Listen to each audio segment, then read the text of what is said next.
Yo, what's going on, guys? It's Acadix here, bringing you guys a tutorial, and this is going to be one of my most complete, if not one of my biggest tutorials that I've ever released. So this is going to be one of my first series, hopefully. I don't know if I'm going to do any more of these, but I'm definitely considering it. I'm going to be doing a background from start to finish, so it's going to be split up into 3 episodes. The first of which will be the Cinema 4D part. The second will be the setup, so render in Photoshop, which means me making the color correction, the different effects that I use in Photoshop and stuff like that to make the render look good. And then the third one is the actual background. So this is something that a ton of people have requested, so I decided that I'd finally have to do it. Other than that, I want to let you guys know that I'm managing a really awesome team, and which is also managed by Quasi and Wiz. So the link is in the description, so you guys should check them out. It'll definitely be a team that is going to put out a lot of great content. So let's get started. First things first, you're going to have to choose whether you want to use a logo or a text. So I'm just going to go with text because a logo is a bit too specific. So first things first, just go to MoGraph, MoText, and just like that, you've got your text. I'm just going to center it. There we go. So what I like to do immediately is just set up the depth, because 20 seems a bit short here, so I'm just going to boost this up. Let's see, 50 looks alright, and when I change the font it'll make it look a lot better. So the next step is entering the text. So I'm gonna use, I don't know, I'm just gonna go with SOAR, okay? And what I usually do is I just put everything in full caps, because it tends to make it look more even, because when you use lowercase, I don't know, it just doesn't give me the same effect, and it just looks cleaner. So I'd recommend using capitals. And now let's just pick a font. So let's see, I haven't picked a style yet, but I guess I'm just gonna go with something a bit grungy. So whenever you're doing something like this, is a black background, so you just want to look for a nice legible font, and Kremlin looks good. So Kremlin, that's the font name right there, before all you guys start asking me. And yeah, next thing, you're just gonna click on your text here and just do Control-C, Control-V to duplicate it. Then go to the caps. So here in the bottom right, these are all your settings for anything you select up here, for all the people that don't know. And now you're just gonna go into the caps tab in your duplicate, go to the start and end and make them both fillet. Now the fillet is this little indent that it creates like that, and that seems a bit excessive, so let's just turn it down to, I'd say, about 2 or 3. Yeah, 2 looks good. And so with fillet, the fillet is actually an outline of your text, so it's just the outline, as you can see. And I use this to have the outline of the text have a different color than what's inside it. And another thing I like to do is, let me see, just leave a bit of space and just pull it a bit more forward than the text, like that, and that leaves a bit of an indent, and it always looks nice. So now I have to choose what materials I want to make. So I'm thinking, since I'm going to make it grunge, I'm just going to make a nice metal texture for the outside, and I'm thinking like a stone texture for the inside. So let's just do that. There's 2 ways of creating a material. You just go to Create, New Material, or you can just double click in this rectangle down here, just double click on the sphere, and this is my basic setup, which I always do when I make a material. Just right click the sphere or the thumbnail and just change it to Object Soft Shadow. Once again, I don't know if this has any impact on the way the texture looks or anything, but it's just an aesthetic thing that I like to do. I tend to deselect specular, because that leaves a bit of a shade that I don't know, I don't like it, and it just leaves it more neutral. So let's go and find a texture that I want to use. So let's just go with metal first. Let me see. I don't know what any of these are, so I'm just gonna really quickly check. Where is it? Textures. I'm just gonna flip through these, just see what. Okay, so I think I like this one actually. This is the one that I'm gonna use on the inside. I'm just gonna get it over with. Do that now before I forget. There we go. It's gonna give you this option. Just click no for now, and you're just gonna go to this little arrow right here on the color, and then go to copy channel, go to bump, and then paste channel, and then just have a little bit of bump just like that. Now this seems a bit dark because, I don't know, it'll be dark when you render it. So just set your color to white, and then the mix strength down here, just turn it down a little bit. Okay, that's too much. Alright, yeah, that looks good. And, yeah. So, let's see, let's add a bit of a displacement just to give it a bit of a more natural look. So you're going to click on the displacement, go to texture, and you have to put noise. Now this is not what it would look like. This is just an idea just to let you know how much of the distortion you're putting. That definitely does not look good. So what you have to do is just click on the thumbnail right here of your noise, and then where it says noise, what I tend to do is I just flip through all of these, see what each one looks like. My favorite one is, let me see if I can find it. Here it is, Luca. This is my favorite one, and then what I usually do is I put my global scale between 300 and 350 so that it takes the displacement only from this part of the render, or of the image, excuse me. And yeah, so that should be good. That'll give it a bit of a uneven edge so that it's more natural. You're just going to apply that onto the center, and as you can see, the fillet leaves us with a blank outline of the text, and we're going to use that later. So then you might, like, when you try to render this, it might not work, you might not show up, and that's because you have to, whenever you make a custom material with images or anything like that, you have to click on the material here, and then change the projection from a UVW mapping to cubic, and then I would set seamless on because that makes sure that you have no edges, so that it's just one texture throughout. And then this seems kind of small because, I don't know, and so let's just zoom this up a bit. Let me see, I'm not sure which one it says. Yeah, let's just turn this up to like 200, like that. I'm not sure what that's gonna look like. I'm just gonna bring in a very quick like light just to make it look, just to see what the material would look like. Let me see. Let's just place this Lightroom so that you can actually see it. There we go. So let's take a look at the material. I don't know what it's going to look like. So to get good quality and to know what you're working with, I would recommend going straight to your render settings, and then here going to Effect, Ambient Occlusion, Effect, Global Illumination, changing your output to something like, what I tend to do is just go to Screen, and then 1024 by 768, and go to Save, change the format from TIFF to PNG, and then select Alpha Channel. These last options right here, the PNG and Alpha Channel, makes sure that whatever you render, there won't be any background. So for example, right now, if I hadn't selected that and it had been a TIFF, there would have been a black background to this that I could not have removed in Photoshop, or it just wouldn't have looked as nice. So let's take a look at what this looks like. So for people that don't know, you don't have to render the entire scene. If you click and hold on the render button, you go to render region, and this can give you a little preview of what your text or material would look like.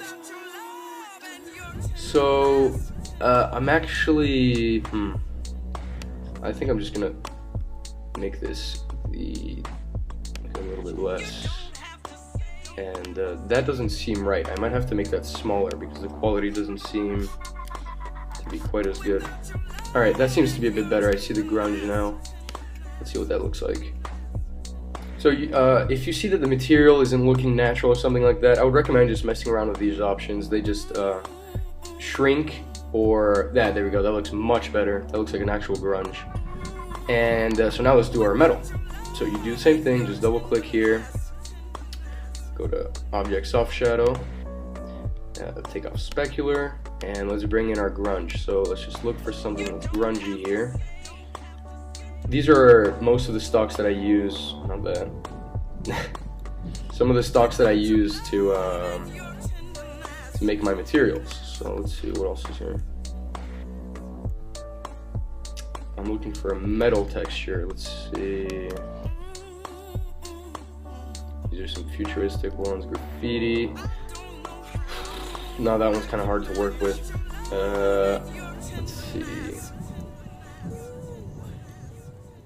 Actually, let me see. I'm gonna try to find something that's nice and even. There we go. Actually, let's just go ahead and try this. So texture 28. Put a color, the little arrow, load image. This is texture 28. There she is. Click no. Same thing as we did before. Copy channel. Go to bump. Paste channel. And the bump is used to put indents in your so like grooves and stuff like that. So let's see. If I put it on 0, it's completely smooth. If I put it on negative, depending on like the cuts and stuff on the material, it'll put a bit of like scratches in it, and it'll make it look 3D. Let's add a very small displacement. Once again, I just like to do that because it just makes it look more natural. So let's use something like that, and then global scale like 350. Once again, this is all about just messing around in Cinema 4D. There's no trick to getting the perfect material. It's all about just testing everything out. So yeah, that looks alright. Let's apply that to the outside. Don't forget to change the projection to cubic and then seamless. And let's see what that looks like. I'm actually quite curious. I've never tried any of these materials. So let's see. Alright, that looks alright for now. We'll be able to fix that up later and make it look much more realistic in Cinema 4D, Photoshop. So next thing is the text setup. This is a very plain setup. I wouldn't recommend doing anything just like with a boring text like that, because it's not gonna get anybody's attention. So what I usually do is I select my text, and then I go to MoGraph, Effector, Random. And this is not what I want, so I'm just gonna go into my random, go to the parameter tab, and then just set these close to 0, let's say, and that'll make sure that it sets it back to normal. Now, the trick is the rotation tool. So you just select rotate, and then if you move these around, it'll randomly rotate your letters, and that gives it a very, very natural look, and I really like that. So there we go, that already looks better than just a plain text. I would recommend for anybody never to render a text like with the text looking down. I'd recommend always looking up to the text, something like that, where the text is facing up. It just looks way more natural, and on YouTube it'll look really, really good on your layout. So let's just do something like that. There we go, and let's see, something that we can add. Let me just go through my plugins. There are several plugins I can use. I guess I could mess around with some splines. I'll show you guys some tips and tricks while I'm at it. So, splines. These are lines that you can either hand draw or use any of these tools, and essentially what they will do is, actually hold on, let me just show you guys really quick. If you press this button right here on the top right, it'll give you a bird's eye view of the side view and the from beneath your text, and that'll help you to make the splines accurately. So let's see, from a bird's eye view, I'm thinking I want, or actually no, from here, this is from under. I want my first spline to go through the A of the, through the hole in the A. So it's gonna go behind it, and then just have it loop through like that. And let's have another one go through the S. And possibly just one more going over the O.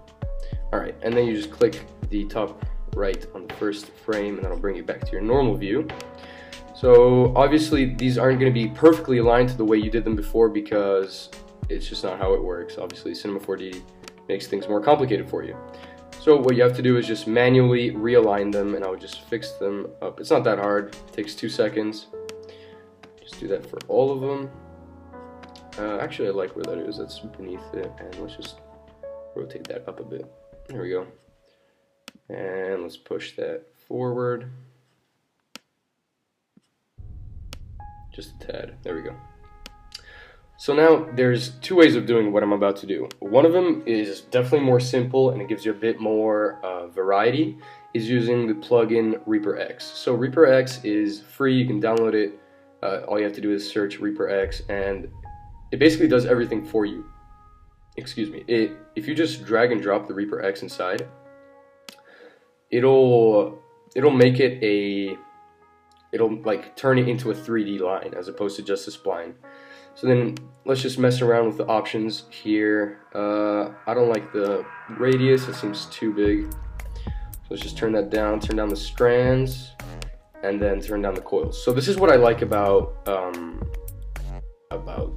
Reaper X, is that it allows you to make very natural looking things. So for example, like that's definitely better than if I had 0 curls like that and it were just a straight line as I did it before.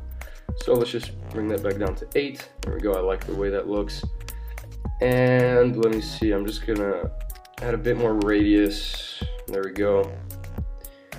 Let me see, there's some end growth. So if you want this to be like a point at the very end, you just set the end growth to, oh no, where is it? No. Oh yeah, there you go. You just turn down the scaling down to 0. So if you want it to get fatter, you just turn that up. Now just turn it down. That'll give you something similar to like the vines and stuff that people have been using. This might not be exactly how they do it, but that's just one way of doing it. So let's just turn that back up to something normal.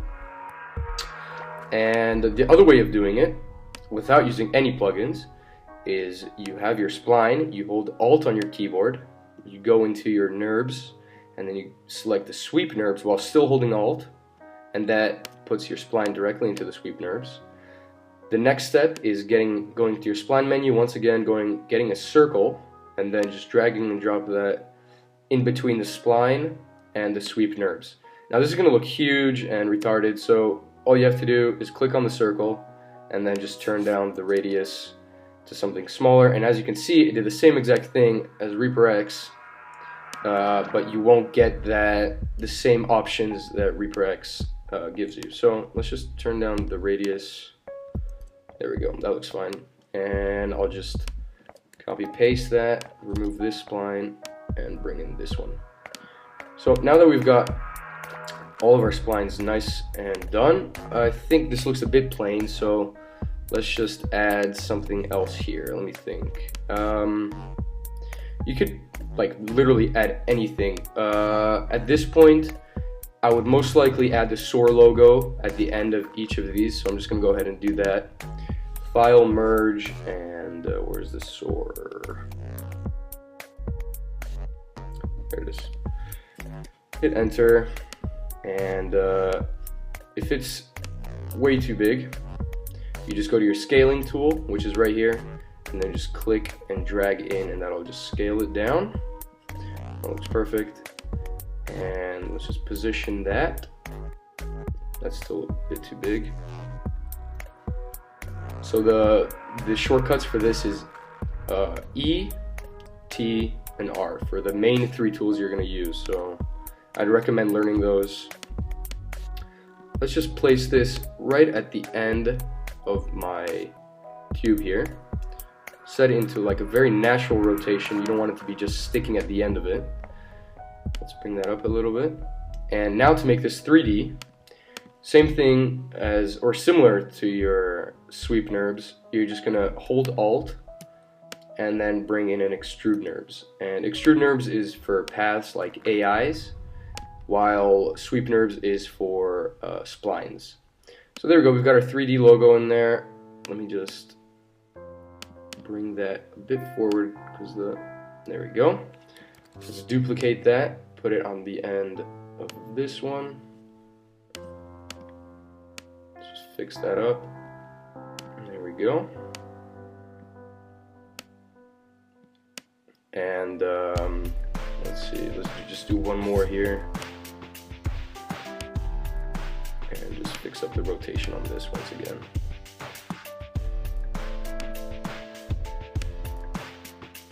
So that looks alright. Let's just say that I'm happy with what I have here. Let's go back into the way we want it to look. And one trick for example, when you find the perfect position for your render, what you can do is, so that you don't have to constantly find this perfect position, if you just click right here, you get a camera, and then you click this button twice. What that does is it sets a camera in that exact position. So there you go, you can see the camera there. And so this way you can just work, you can do your different things, and then when you want to go back to that ideal position, you just click this button, and then boom, you're right back at it. So this is something very handy, especially when you're doing big projects and you're constantly moving stuff around and stuff like that. This is a perfect way of just constantly keeping stuff organized. So this looks okay. Let's put in a material on the logos. I'm guessing I'm just going to use a lava texture, so I'll show you guys how to do that too. Take off specular, and let's bring in a lava texture here. Let me see. Whatever. I'm just going to use any because it's literally identical for everything. So then you're just going to bring that into your color. This time, don't touch anything with the bump. You're not going to need that right now. Just go into your displacement. And what I do, or there's different ways of doing it. You can either copy the channel, bring it into the displacement, and what that does is it matches your displacement or your image. Or you can just do the same thing that we've done before. Just go through your noise, and you can just set that up on your own. So let's just put a bit of distortion because it always looks nice. Set it on all three of our logos. Select all of them. Change the projection to cubic, seamless, and now we're ready to render. So this is it for the first part of my tutorial. Hopefully this helped, and if it did, make sure to drop a like, and yeah, get ready for the